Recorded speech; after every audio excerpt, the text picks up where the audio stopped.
Buenos dias, amigos! Today we're hosting a few friends for a hearty homemade brunch spread. The recipes to follow are simple to make and bound to please. So grab a cup of coffee or tea and join me for a calm morning in the kitchen.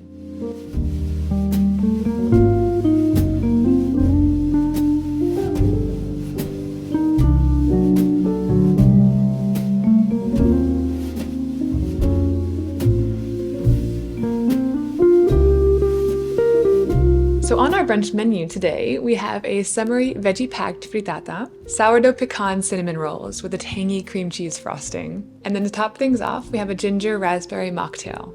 It's gonna be super good. I did some of the prep for this meal yesterday, and I'd like to share my golden rules for hosting.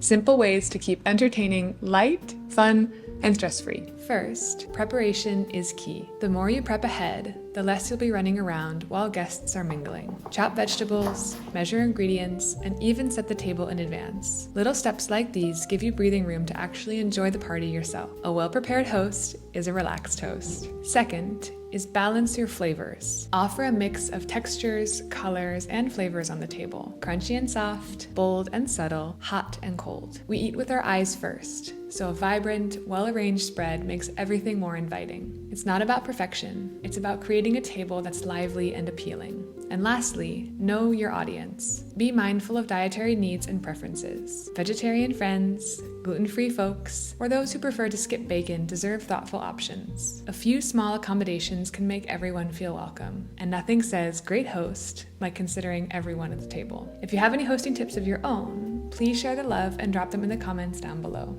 If you'll allow me to flex my New Belgian-ness for a moment, there's an expression in French called mise en place, which is simply the preparation of ingredients and dishes in the kitchen before the service. Dishwasher. Ah la la. And even though I don't work in a professional kitchen, the practice of mise en place still applies. Before we start grilling, sautéing, or kneading bread, we have to prep. Additionally, I want to zoom out one layer more to see how all of the dishes are going to cook so that I can prep them in a way that they'll be ready as close together as possible for when the guests arrive. So the sourdough rolls and the frittata both need to bake, but the salad and the mocktails can be prepped separately in advance. So let's start by getting everything ready and laid out. While I do love my KitchenAid mixer dearly, it's quite an investment if you're not an avid home baker. For many years though, I made do with simpler equipment. A blender, a handheld mixer, and a crock pot. It's important that you master the basics, but you don't need much to get started. Over on my Amazon page, you'll find my curated kitchen essentials list. The items that I have used for years and continue to enjoy today. I hope that they inspire you to get into the kitchen and experiment. Thank you for your support.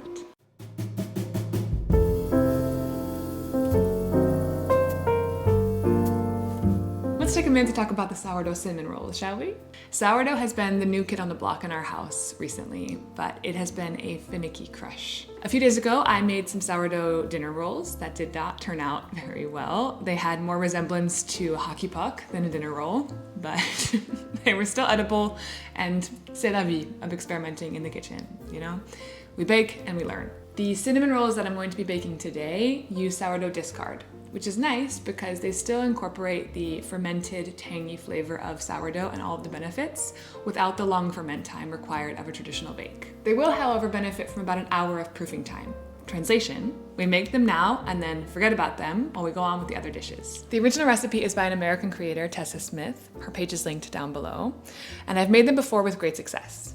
However, for today, as it is a brunch spread, I want to add an extra layer of deliciousness by incorporating roasted pecans. This is now my go-to recipe for better than bakery cinnamon rolls. I would recommend making them when you have a big crowd over, as they're best served piping hot out of the oven. Here's how to make them. It all begins with butter. Drop it into a saucepan and whisk continuously over medium-high heat until it turns golden and nutty. Pour in the milk, turn off the heat, and let it cool. This is the base of your dough. In the bowl of a stand mixer, stir together flour, sugar, yeast, and salt. Add vanilla extract, the cooled buttermilk mixture, and sourdough discard. Knead on low for about 10 minutes until the dough comes together. Adjust with flour or milk if needed. The goal is a soft, slightly sticky ball. Then add that dough to a lightly greased bowl and let it rise in a warm spot for an hour. It's gonna proof for an hour in the oven with just that light on. It's a little bit warm. I stashed mine away in the oven with just the oven light on. While it puffs up, stir together the filling.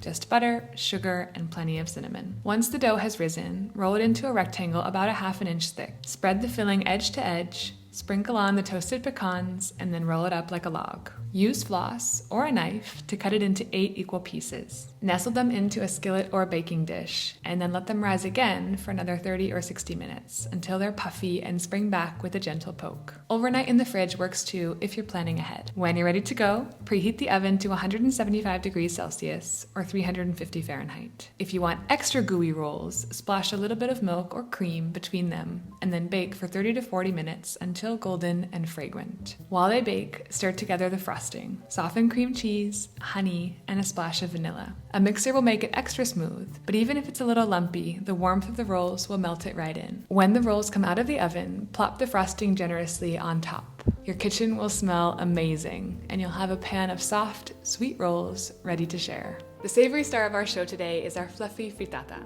Packed with summer vegetables like corn, Swiss chard, and zucchini, no one is leaving our house today hungry. There's something comforting about a dish that feels both rustic and elegant, the kind that you can enjoy on a calm Sunday morning in the company of loved ones. This frittata bake is just that. Simple ingredients layered together, baked until golden, and carrying the freshness of summer in every bite. To make, start by preheating your oven to 200 degrees Celsius or 400 Fahrenheit. Heat 2 tablespoons of olive oil or ghee in a large oven-safe skillet over medium-high heat. Add the leeks and sauté for about 5 minutes until tender. Then stir in the grated zucchini and sauté for another 2 to 3 minutes, letting some of the moisture cook off.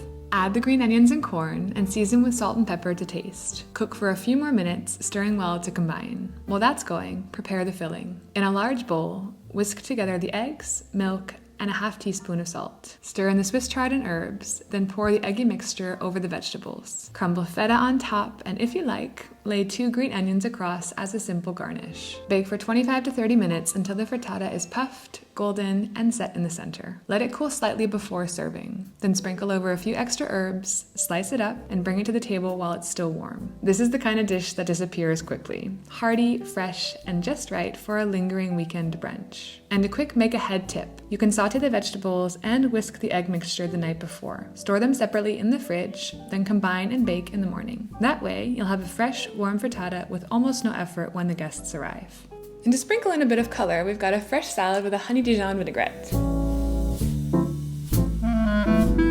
Sometimes the simplest tricks are the best ones. Instead of pulling out extra bowls and whisks, you can turn the mustard bottle itself into your mixing jar. It's quick, tidy, and you get every last bit of flavor out of the mustard that you might have otherwise left behind. To make, start with a bottle of Dijon mustard that's about a quarter full, or spoon a few tablespoons back into the bottle if it's fresh. To it, add 2 tablespoons of honey, a quarter cup of olive oil, 2 tablespoons of apple cider vinegar or white wine vinegar, the juice of half a lemon, and a pinch of salt and pepper. Twist the cap on tightly, then give the bottle a good shake until the dressing comes together, creamy and smooth. Taste and adjust. A drizzle more honey for sweetness, vinegar for brightness, or oil for balance. Store it in the fridge and shake before using. 1 less dish to wash, and 1 more thing prepared ahead of time.